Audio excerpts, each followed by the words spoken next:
السلام علیکم ورحمۃ اللہ وبرکاتہ۔ آج جو واقعہ میں اپنے ویورز کو سنانے جا رہی ہوں اسے سننے کے بعد یقیناً آپ کے دل میں درود پاک پڑھنے کا جذبہ پہلے سے بھی کہیں زیادہ بڑھ جائے گا۔ اس لیے آج کی ویڈیو کو ہرگز اسکپ مت کیجیے گا۔ اور ایک بات میں پہلے ہی واضح کر دوں، میں نے یہ واقعہ خود سے نہیں بنایا، میں نے اسے ایک اوتھینٹک بیان میں سنا۔ مجھے یہ واقعہ بہت ایمان افروز لگا، تو میں نے سوچا کہ کیوں نہ اسے اپنے ویورز کے ساتھ بھی شیئر کر دیا جائے۔ ہو سکتا ہے یہ بات کسی ایسے شخص کے دل کو حوصلہ دے دے جو اس وقت کسی بہت بڑی پریشانی سے گزر رہا ہے۔ اور ایک بات یاد رکھیے گا، مشکل حل کرنے والا صرف اور صرف اللہ سبحانہ تعالیٰ ہے۔ درود پاک ہمارے لیے عبادت، محبت اور نبی کریم صلی اللہ علیہ وسلم پر سلام بھیجنے کا ذریعہ ہے۔ تو آئیے واقعہ سنتے ہیں۔ ایک شخص نے اپنے ایک دوست کو 3000 دینار قرض دیے تھے۔ وقت گزرا اور قرض واپس کرنے کا وقت آ گیا۔ جس شخص نے قرض دیا تھا وہ اپنے دوست کے پاس گیا اور کہا، بھائی اب میرے پیسے واپس کر دیجئے، آپ کا وقت پورا ہو چکا ہے۔ اس دوست نے کہا، بھائی میں بہت مشکل میں ہوں، میرا کاروبار ختم ہو چکا ہے، میرے پاس تو اس وقت پیسے ہے ہی نہیں۔ قرض دینے والے نے اس کی حالت دیکھی تو اسے کچھ اور مہلت دے دی، لیکن وہ مہلت بھی گزر گئی۔ وہ دوبارہ گیا اور کہا، بھائی اب تو پیسے واپس کر دیجئے، میں نے پہلے بھی تمہیں وقت دیا تھا۔ لیکن اس بار بھی وہ شخص قرض ادا نہ کر سکا۔ آخر کار معاملہ قاضی کی عدالت تک پہنچ گیا۔ قاضی نے قرض دار کو بلایا اور پوچھا، تم پر اس شخص کے 3000 دینار قرض ہیں؟ اس نے کہا، جی قرض تو ہے میرے اوپر۔ قاضی نے پوچھا، پھر ادا کیوں نہیں کرتے؟ اس نے کہا، حضور میرے پاس واقعی کچھ نہیں ہے، کاروبار میرا ختم ہو چکا ہے، میرے پاس قرض ادا کرنے کے لیے کوئی ذریعہ ہی نہیں۔ قاضی نے کہا، ٹھیک ہے، تمہیں آخری مہلت دی جاتی ہے، تمہارے پاس 30 دن ہیں، اس دوران قرض ادا کر دو ورنہ اس کے بعد تمہیں قید کر دیا جائے گا۔ وہ شخص گھر واپس آ گیا۔ سوچیے، اس کے پاس قرض ادا کرنے کے لیے پیسے نہیں، کاروبار اس کا ختم ہو چکا ہے اور صرف 30 دن کی مہلت اس کے پاس باقی ہے۔ وہ بہت پریشان تھا، لیکن اسے درود پاک کی فضیلت کے بارے میں پڑھی ہوئی ایک بات یاد آئی۔ اس نے سوچا، میرے پاس اور تو کچھ ہے ہی نہیں، کیوں نہ میں کثرت سے درود پاک پڑھتا ہوں۔ بس پھر اس نے درود پاک پڑھنا شروع کر دیا۔ صبح و شام فارغ وقت میں مسلسل درود پاک۔ دن گزرتے گئے، دیکھتے ہی دیکھتے 27 دن گزر گئے۔ اب صرف 3 دن باقی تھے اس کے پاس، لیکن قرض ابھی بھی اپنی جگہ تھا۔ 28ویں رات وہ درود پاک پڑھتے پڑھتے سو گیا۔ خواب میں اسے ایک آواز سنائی دی، گھبراؤ نہیں، تمہارا قرض ادا کر دیا جائے گا، تمہارا مسائل حل ہو جائے گا۔ وہ عاشق رسول صبح اٹھا تو خوش ہوا، لیکن پھر بھی سوچنے لگا کہ خواب میں تسلی تو مل گئی، لیکن حقیقت میں قرض کیسے ادا ہوگا؟ میرے پاس تو اب بھی کچھ نہیں ہے۔ وہ پھر درود پاک پڑھتا رہا۔ 28واں دن بھی گزر گیا۔ پھر 29ویں رات آئی۔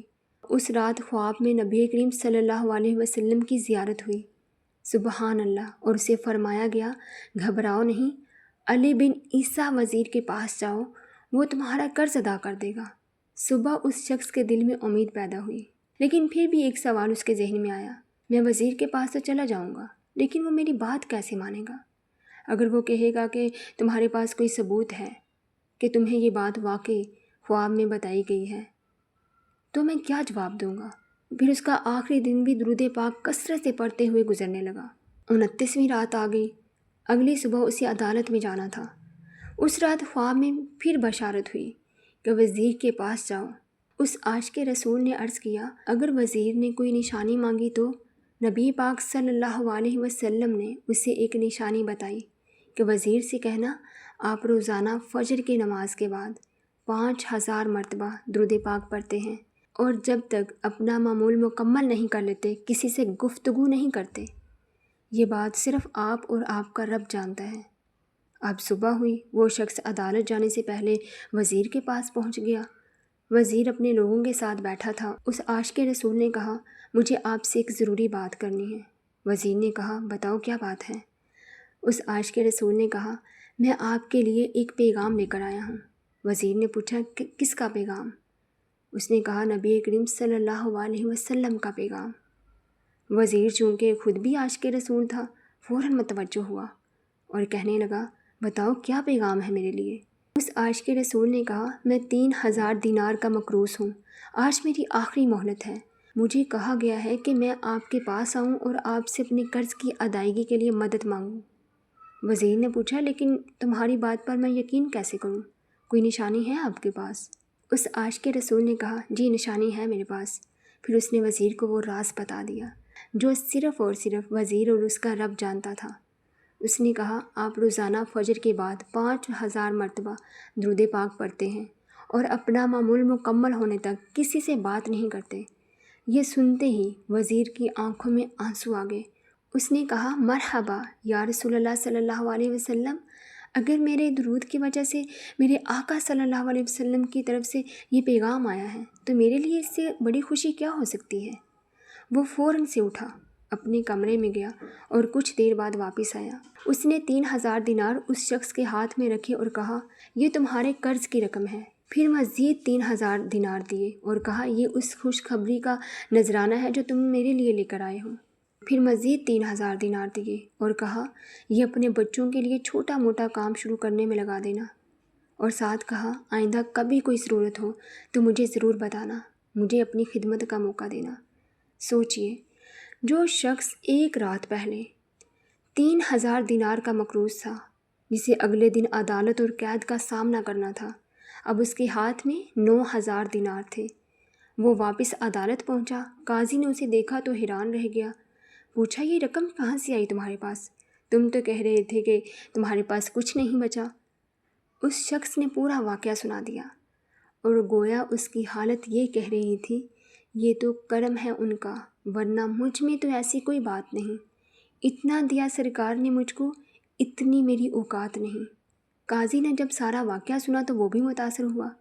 کہا جاتا ہے کہ اس نے بھی اپنی طرف سے 3000 دینار اس شخص کو دے دیے۔ اب جس شخص نے اصل قرض دیا تھا وہ بھی یہ سب دیکھ رہا تھا۔ اس نے کہا، قاضی صاحب ذرا رکیے، میں بھی نبی کریم صلی اللہ علیہ وسلم کا امتی ہوں، اس شخص کا قرض معاف کرتا ہوں۔ اب وہ شخص تو قرض سے آزاد ہو چکا تھا۔ قاضی نے جو 3000 دینار اسے دیے تھے وہ واپس کرنے لگا تو قاضی نے اسے کہا، یہ بھی تم اپنے پاس رکھو۔ اور یوں وہ شخص جو ایک رات پہلے 3000 دینار کا مقروض تھا، 12000 دینار لے کر اپنے گھر واپس گیا۔ اللہ اکبر! میرے تمام مسلمان بھائیوں اور بہنوں، یہ واقعہ ہمیں سب سے بڑی بات کیا سکھاتا ہے؟ یہ کہ پریشانی کے وقت مایوس نہیں ہونا چاہیے۔ جب کوئی راستہ نظر نہ آئے تب بھی اللہ سبحانہ تعالیٰ سے امید نہیں چھوڑنی ہمیں، اور اپنی زندگی میں درود پاک کو ایک خاص جگہ دینی ہے۔ آج ہم میں سے کتنے لوگ پریشان ہیں؟ کسی کو قرض کی فکر ہے، کوئی بیماری میں مبتلا ہے، کسی کے گھر کے حالات خراب ہیں، کسی کا کاروبار نہیں چل رہا، کسی کو روزگاری کی پریشانی ہے، کسی کے گھر میں سکون نہیں ہے، اور بعض اوقات انسان اتنا پریشان ہو جاتا ہے کہ اسے سمجھ ہی نہیں آتی کہ آخر وہ جائے تو جائے کہاں۔ ایسے وقت میں صرف اور صرف اللہ سبحانہ تعالیٰ سے تعلق مضبوط کیجیے، دعا کیجیے، اپنے لیے جائز اسباب اختیار کیجیے، اور نبی کریم صلی اللہ علیہ وسلم پر کثرت سے درود و سلام بھیجیے، کیونکہ ہمیں یہ یقین رکھنا ہے کہ مشکل کشا اللہ سبحانہ تعالیٰ ہے، وہ چاہے تو بند راستوں میں بھی راستہ پیدا کر دے۔ تو آج سے درود پاک کو اپنی زندگی کا حصہ بنا لیجیے، گھر کے کام کرتے ہوئے بھی پڑھیں، سفر میں بھی پڑھیں، فارغ وقت میں بھی پڑھیں، اور سب سے بڑھ کر اسے صرف کسی مشکل کے وقت کا وظیفہ نہ بنائیے، بلکہ محبت کے ساتھ اپنی روزمرہ زندگی کا حصہ بنا لیجیے۔ اللہ سبحانہ تعالیٰ ہم تمام مسلمانوں کی مشکلات آسان فرمائے، ہمارے قرض ادا فرمائے، ہمارے بیماروں کو شفا عطا فرمائے، ہمارے گھروں میں سکون عطا فرمائے، ہمارے رزق میں برکت ہی برکت عطا فرمائے، اور ہمارے دلوں میں نبی کریم صلی اللہ علیہ وسلم کی سچی محبت عطا فرمائے۔ صلو علی الحبیب صلی اللہ تعالیٰ علی محمد صلی اللہ علیہ وآلہ وسلم۔ اور اگر آپ کے دل میں بھی درود پاک پڑھنے کا جذبہ ہے نا، تو آج سے ہی اسے اپنی زندگی کا حصہ بنانے کا ارادہ کر لیجیے، اور اس ویڈیو کو اس شخص تک ضرور پہنچائیے جو اپنی زندگی سے مایوس ہو چکا ہے۔